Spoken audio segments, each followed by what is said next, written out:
You आदरणीय सिस्टरलाई यो समयको लागि अनि हाम्रो पास्टर अशोक ज्यूलाई पनि धेरै धेरै धन्यवाद दिन चाहन्छु यो समयको लागि।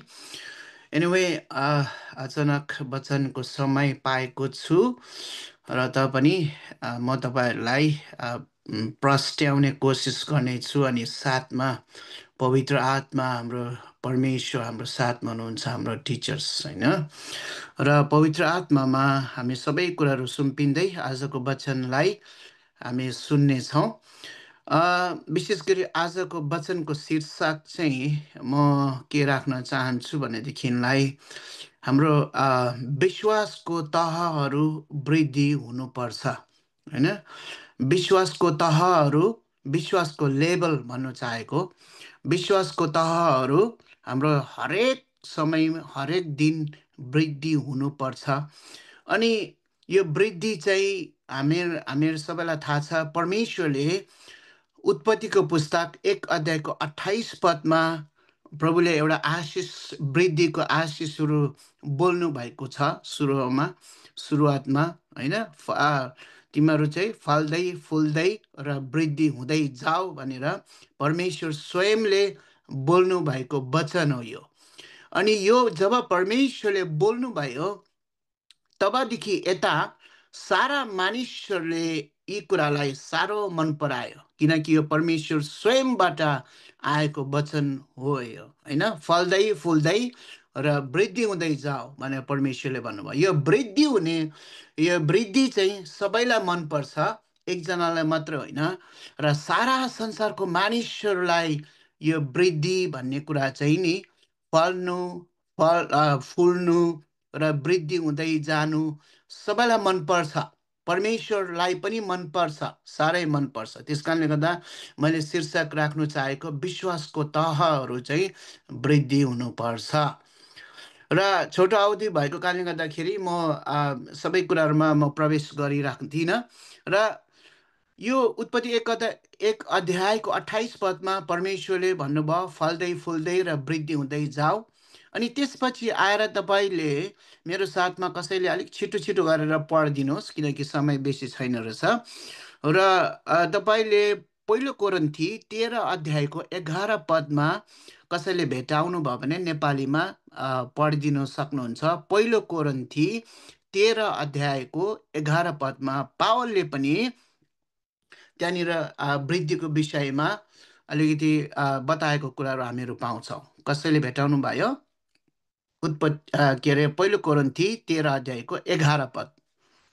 हुन्छ, यहाँ यसरी लेखिएको छ, 1 कोरिन्थी 13 को 11 भन्नुभयो होइन पास्टर कि कति भन्नुभयो? हजुर 11 पदमा हुन्छ, यहाँ यसरी लेखेको पाउँछौँ, जब म बालक थिएँ तब बालक जस्तै बोल्थे, बालकले जस्तो विचार गर्थे, बालकले जस्तै तर्क गर्थे, तर जब म जवान भए तब बालकको चाल छोडिदिए।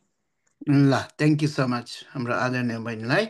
यहाँनिर विशेष गरी पावलले के भन्यो भन्दाखेरि चाहिँ पावलले आफ्नो एक्सपिरियन्स, आफूले भोगेको कुराहरू यहाँनिर बताएको छ होइन। जब म बालक थिएँ, बालक जस्तै नै म बोल्थेँ अनि बालक जस्तै नै म सोच्थेँ अनि त्यही किसिमको व्यवहारहरू पनि म गर्थेँ। तर म जब जवान भएँ, म जवान भएपछि मैले बालकमा जुन कुराहरू मैले गर्थेँ, जस्तो व्यवहारहरू गर्थेँ, जस्तो सोचाइहरू गर्थेँ, म जुन किसिमको मेरो सोचाइ विचारहरू थियो सबै कुराहरू मैले त्यागिदिएँ, छोडिदिएँ। र अब म जवान जस्तै नै म सोच्छु, जवान जस्तै नै म बोल्छु र जवान जस्तै नै म व्यवहार गर्छु। पावलले भन्नु चाहेको कुरा यो कोरिन्थीको मण्डलीलाई होइन। र विशेष गरी हामी कति विश्वासीहरू चाहिँ हामी प्रभुलाई विश्वास गरेपछि त्यही तहमा त्यही लेभलमा हामी गइरहेको हुन्छौँ होइन, त्यही लेभलमा हामी भइरहेको हुन्छौँ। जस्तै हामी विश्वास गरेको 1 वर्ष भयो, हामी 1 वर्ष त्यो 1 वर्षकै विश्वासी जस्तै नै हामी व्यवहार, हाम्रो सोचाइ विचार, हाम्रो आनी बानी त्यो प्रकारको भइराखेको हुन्छ, जो चाहिँ परमेश्वरले मन पराउनुहुन्न। अनि सबै मानिसले, संसारको कुनै मानिसले पनि मन पराउँदैन।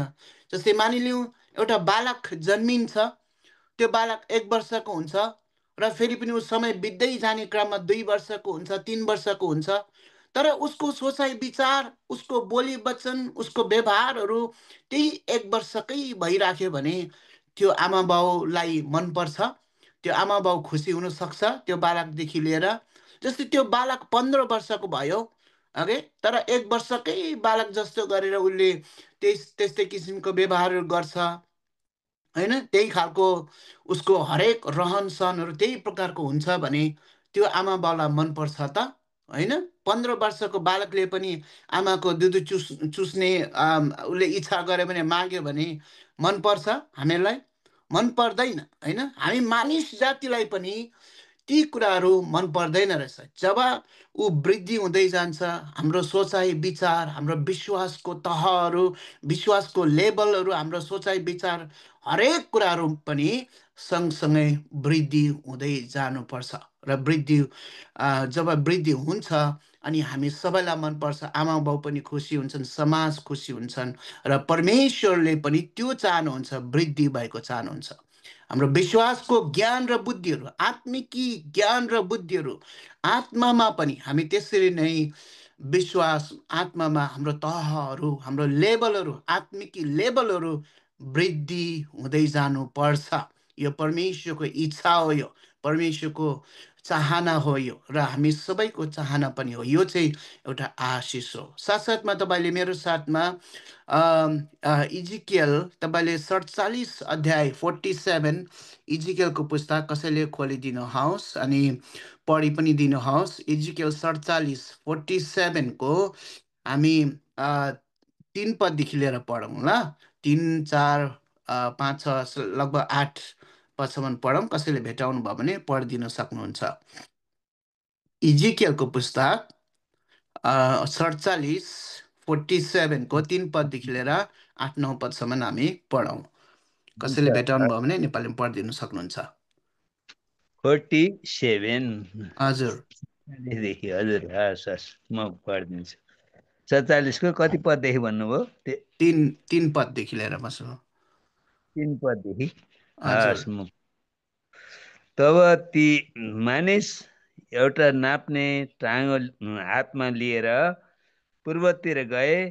तब तिनले 1000 हात नापे र गोलीगाठासम्म गहिरो पानीबाट मलाई हिँड्न लगाए। तिनले अरू 1000 हात नापे र मलाई घुँडासम्मको पानीबाट हिँड्न लगाए। तिनले अरू 1000 हात नापे र मलाई कम्मरसम्मको पानीबाट हिँड्न लगाए।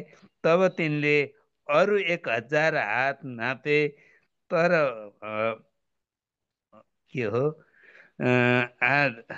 अलि त्यो तर्न नसक्ने भयो, नदी भयो, किनभने पानी बढ्दै थियो र त्यो पौडिन नसक्ने गहिरो भएको थियो र वार पार गर्न नसक्ने त्यो एउटा नदी भएको थियो।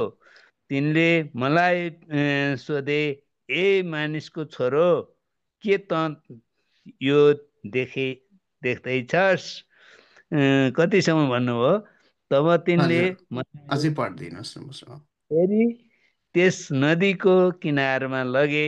जब म त्यहाँ पुगेँ, तब मैले नदी दुवैतिर चार घेरे र रुखहरू देखेँ। तिनले मलाई भने, यो पानी पूर्वको इलाकातिर बग्छ र त्यहाँदेखि तल हारावा जान्छ, जहाँ त्यो खारा समुद्रमा पस्छ। जब त्यो खारा समुद्र रितिन्छ, तब त्यहाँको पानी ताजा बनिन्छ। कहाँसम्म? हजुर भयो पशुभाउ भयो, थ्याङ्क यू, धन्यवाद हाम्रो आदरणीय पशुभाउलाई। र यहाँनिर विशेष गरी इजिकियललाई परमेश्वरले दिनुभएको एउटा यहाँ दृश्य छ, होइन? यो इजिकियल चाहिँ यतिखेरको यो समयमा यो दृश्य परमेश्वरले दिनुभएको समय चाहिँ यो कहाँनिर छ भने यो इजिकियल चाहिँ बेबिलोनमा छ।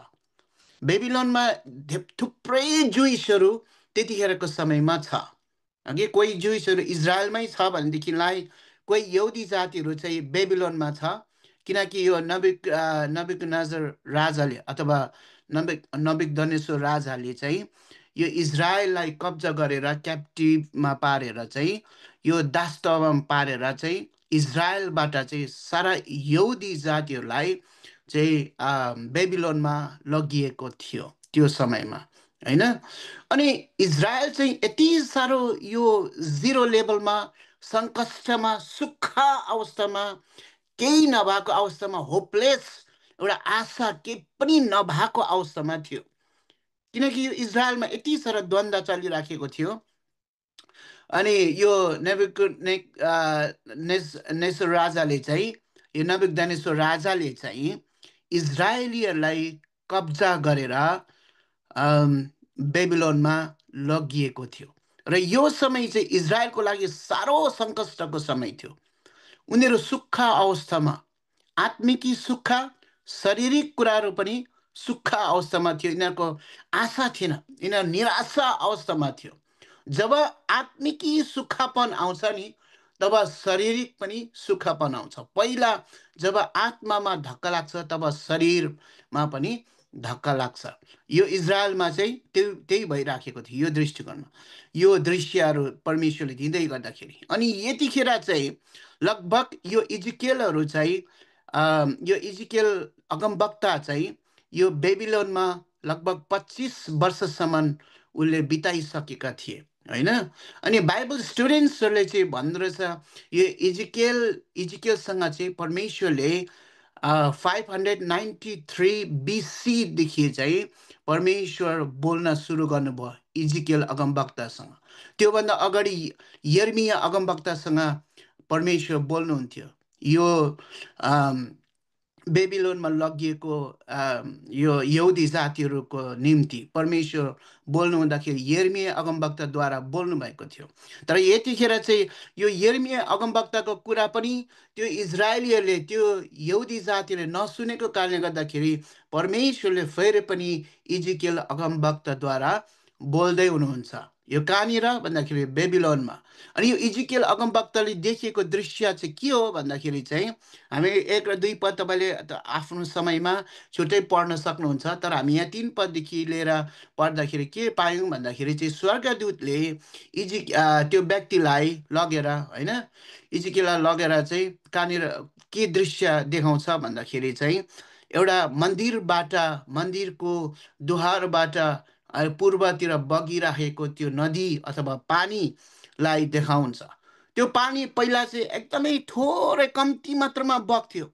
त्यो पानी जब उसले 1000 हात नाप्यो, अघि त्यो टाँगोले जब 1000 त्यो नाप्यो स्वर्गदूतले, अनि तब चाहिँ उसको चाहिँ एङ्कलसम्म अथवा उसको खुट्टाको गोलीगाँठोसम्म त्यो पानी चाहिँ आयो भन्छ।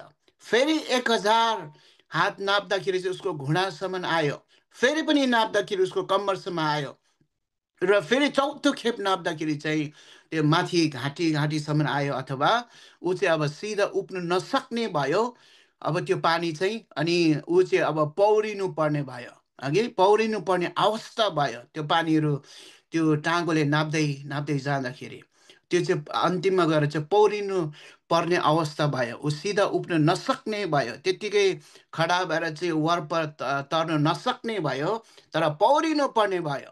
त्यसको मतलब चाहिँ पहिला यो चाहिँ इजरायलीहरूको आशिषको निम्ति परमेश्वरले इजिकेल अगमवक्ताद्वारा इजरायल यो समयमा चाहिँ जिरो लेभलमा छ, आत्मिकी या उसको हरेक मेन्टली पनि उनीहरू हरेक लेभलमा चाहिँ यो इजरायलीहरू चाहिँ जिरो लेभलमा छ।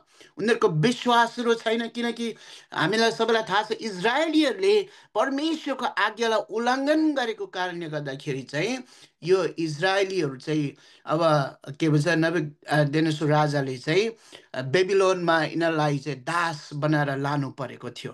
खोसेर यिनीहरू जबरजस्ती गरेर यिनीहरू बेबिलोनमा लानु परेको थियो, होइन। अनि त्यस कारणले गर्दाखेरि यिनीहरू चाहिँ जिरो लेभलमा, यिनीहरूको केही आशा थिएन त्यतिखेरको समयमा। र त्यो दृश्यलाई इजरायलीहरू परमेश्वरको एउटा उद्देश्य हुन्छ। परमेश्वरको उद्देश्य जहिले पनि असलको लागि, राम्रोको लागि हुन्छ। यतिखेरको समयमा इजरायलीहरूले सङ्कष्ट होइन सतावटहरू पाए तापनि तर उसको भविष्यमा यो इजरायलीहरूको चाहिँ भविष्य चाहिँ सुन्दर हुनेवाला थियो। परमेश्वरले फेरि पनि त्यहाँबाट जिरो लेभलबाट उठाउनेवाला थियो होइन। त्यस कारणले गर्दाखेरि यो टाँगोले 1000 हात नाप्दै अनि के भन्छ गोलीगाँठ अथवा कुर्कुजासम्म आयो, फेरि पनि 1000 नाप्दाखेरि फेरि घुँडासम्म आयो, फेरि त्यसपछि फेरि 1000 नाप्दाखेरि कम्मरसम्म, र पछि गएर चाहिँ उभिन नसक्ने प्रकारको पानी त्यहाँसम्म माथि पानीको लेभल, पानीको तहर चाहिँ बढेर त्यहाँसम्म माथिसम्म पुगेको हामीले यहाँ पढ्न पायौँ। र सो यहाँबाट के पाउँछौँ भन्दाखेरि चाहिँ इजरायलीहरूको लेभल परमेश्वरले भविष्यमा गएर चाहिँ इजरायलीहरूलाई यस्तो बनाउँदै हुनुहुन्थ्यो ताकि उनीहरू पहिला सुरुमा जिरो लेभल थियो, फेरि परमेश्वरले बिस्तारै बिस्तारै अघि कुर्कुजासम्म वृद्धि गराउँदै हुनुहुन्थ्यो, अनि त्यसपछि घुँडासम्म, कम्मरसम्म, अनि त्यसपछि खपि नसक्नु परमेश्वरको आशिष इजरायलीहरूले पाउँदै थियो। र त्यो लेभल, त्यो दृश्य परमेश्वरले इजिकियल अगमवक्ताद्वारा इजरायलीहरूको निम्ति यहुदी जातिहरूलाई देखाउँदै हुनुहुन्थ्यो प्रेयरहरू। त्यस कारण उनको यो पानीले चाहिँ एउटा आशिषलाई जनाउँछ, अर्थात् हामी अभिषेकलाई पनि हामी भन्न सक्छौँ। इजरायलीहरूको लागि त्यो आशिष त्यसरी परमेश्वरले वृद्धि गराउँदै हुनुहुन्थ्यो। र यो वृद्धि परमेश्वरले यसरी मन पराउनुहुन्छ। जिरो लेभलमा बसेको हामीलाई परमेश्वरले मन पराउनुहुन्न। हाम्रो विश्वासको तहहरू, विश्वासको लेभलहरू, आत्मिक जीवनहरू जहिले पनि जिरोमा भएको परमेश्वरले मन पराउनुहुन्न। हामीलाई परमेश्वरले वृद्धि भएको चाहनुहुन्छ। त्यस कारणले जसरी इजरायलीहरूलाई वृद्धि गराउने वा परमेश्वरले के भन्छ लक्ष्य राख्नुभयो, इजरायलीहरू वृद्धि हुनेवाला थियो। उनीहरू पहिला सुरुवातमा जिरो लेभलमा थियो एकदमै, अनि इजरायलीहरूलाई परमेश्वरले एउटा लक्ष्य राख्नुभयो कि माथि तहमा पुर्याउने परमेश्वरले लक्ष्य राख्नुभयो, इच्छा राख्नुभयो। त्यसरी नै हाम्रो लेभल, हाम्रो विश्वासको आत्मिक जीवनहरू पनि प्रियहरू हामीले वृद्धि गर्नुपर्छ, र वृद्धिलाई परमेश्वरले साह्रै मन पराउनुहुन्छ। जब हामी वृद्धि हुँदै जान्छौँ परमेश्वर खुसी हुनुहुन्छ। मण्डलीको के भन्छ हरेक अगुवाहरू खुसी हुन्छन्, र हाम्रो विश्वासको लेभलहरू चाहिँ जहिले पनि त्यहीँको त्यहीँ एकसम्म जहिले पनि त्यही लेभलमा बसेको परमेश्वरले मन पराउनुहुन्न। अनि यहाँनिर तपाईँले पढ्दै जानुभयो भने यही पानी पछि गएर चाहिँ नदी भएको पाउँछौँ। अनि यो नदी चाहिँ बग्दै गएर होइन इलाका, पूर्वको इलाकादेखि बग्दै गएर चाहिँ खार समुद्रमा मिसिएको हामीहरू पाउँछौँ। यो खार समुद्रलाई इङ्ग्लिसमा सल्ट सी पनि भनिन्छ, अथवा अहिलेको समयमा हो भने डेड सी, मृतक सागर भनेर पनि भनिन्छ। यो मृतक सागरमा चाहिँ कुनै पनि जीवजन्तुहरू, पानीमा बस्ने जीवजन्तुहरू, माछादेखि लिएर जीवजन्तुहरू बाँच्न सक्दैन, किनकि त्यहाँनिर बढी नुन भएको कारणले गर्दाखेरि उनीहरू बाँच्न सक्दैन। तर यहाँनिर यही इजिकियल तपाईँले 47 अध्यायको तपाईँले पछि पढ्दै जानुभयो भनेदेखिलाई यो पानी बग्दै गएर त्यहाँ खार समुद्रमा अथवा गएर मिसिन्छन्। अनि त्यहाँ गएर मिसिएपछि चाहिँ यो पानीले चाहिँ त्यो नुनिलो पानीलाई शुद्ध बनाइदिन्छ। के भन्छ, अनि जब शुद्ध हुन्छ अनि त्यहाँनिर चाहिँ माछाहरू र जीवजन्तुहरू बाँच्न सक्छ। अनि पछि गएर चाहिँ त्यसको किनारहरूमा चाहिँ जालहारीहरू एकदमै के भन्छ ताँत लागेर उभिने छन्, जाल हान्नको लागि, माछा पक्रिनको लागि भनेर पनि लेखिएको छ अघि। र त्यसरी नै हाम्रो जीवनमा अघि हाम्रो विश्वासीको जीवनहरू, पवित्र जनहरूको जीवनहरू चाहिँ जसरी यो पानी बगेर गएर अशुद्ध पानीलाई, नुनिलो पानीलाई शुद्ध बनाए, अनि त्यहाँनिर हरेक पानीको जीवजन्तुहरू बस्नु सक्ने भयो, जुन पहिला बस्नै सक्दैन थियो। हाम्रो जीवन, हाम्रो विश्वासीको जीवनहरूबाट पनि यो अभिषेक, यो आशिषहरू बगेर अरू बाँच्नु सक्ने हुनुपर्छ, अरूले एक्सेप्ट गर्न सक्ने हुनुपर्छ। अघि हाम्रो विश्वासीको जीवन कतिजनाले एक्सेप्ट गर्न सक्दैन अघि, हाम्रो आफ्नो व्यवहारको कारणले गर्दाखेरि, हाम्रोमा आशिषहरू नभएको कारणले गर्दाखेरि। तर जसरी यो पानीले शुद्ध बनाइदियो अशुद्ध पानीलाई, र त्यहाँ जीवजन्तुहरू बाँच्न सक्ने, जिउन सक्ने भयो। त्यसरी नै हामी पनि के भन्छ, हाम्रो विश्वासीको जीवनहरू पनि अरूको निम्ति, अघि अरूहरू बाँच्न सक्ने हाम्रो जीवनहरू हुनुपर्छ, अरूले एक्सेप्ट गर्न सक्ने हुनुपर्छ। र जसरी यो पानीहरू वृद्धि हुँदै गए अघि, अनि कुर्कुचादेखि घुँडासम्म, घुँडादेखि कम्मरसम्म, कम्मरदेखि अघि माथिसम्म, त्यसरी नै हाम्रो विश्वासको तहहरू, हाम्रो आशिषहरू, हाम्रो सोचाइ विचारको लेभलहरू पनि वृद्धि हुँदै जानुपर्छ। हुन्छ, यो वचनलाई म यतिमा राख्न चाहन्छु। र हामी एक्सेप्ट गर्ने नगर्ने अघि, या माटोमा लुकाएर राख्ने, या त्यसलाई चाहिँ प्रयोगमा ल्याउने, जसरी तोडाको उखान हामीहरू पाउँछौँ मत्ती 25 अध्यायमा, होइन। एउटा मान्छेले एउटा लुकाएर राखे अघि, एउटा मान्छेले चाहिँ माटोमा लुकाएर राखे त्यो तोडा, अरू दुईजनाले चाहिँ अघि त्यसलाई बिजनेस गरे, वृद्धि गरे, कमाइ गरे। अब हामी जब वचनहरू सुन्छौँ या अगुवाजनहरूको वचन सुन्छौँ, हामी यो वचनहरू सुन्यौँ, अब उपरान्त निर्णय तपाईँ र मेरो लागि छ। हामी निर्णय सबैभन्दा ठुलो कुरो हो। अघि निर्णयमा साह्रो ठुलो कुरो भर पर्छ। निर्णय, हामीले गलत निर्णय जब गर्छौँ नि, हामीले त्यहाँबाट हामी सही निर्णय गऱ्यौँ भने हाम्रो जीवनले सुख पाउँछ, र गलत निर्णय गऱ्यो भने दुःख पनि पाउँछ। त्यस कारण निर्णय भनेको सबसे बेस्ट, सबैभन्दा ठुलो कुरो। हामी कुन निर्णय गर्छौँ? हामीले वचन सुनेर पालन गर्ने निर्णय गर्छौँ, या वचन सुनेर त्यत्तिकै हामी फ्याँक्ने निर्णय गर्छौँ, केयरलेस गर्ने निर्णय गर्छौँ? निर्णय तपाईँ र मेरो हातमा छ भन्दै यो वचनलाई म यतिमा राख्न चाहन्छु। फेरि पनि आदरणीय पास्टर के भन्छ, पास्टर अशोकलाई धेरै धेरै धन्यवाद दिँदै, फेरि पनि हाम्रो सञ्चालिका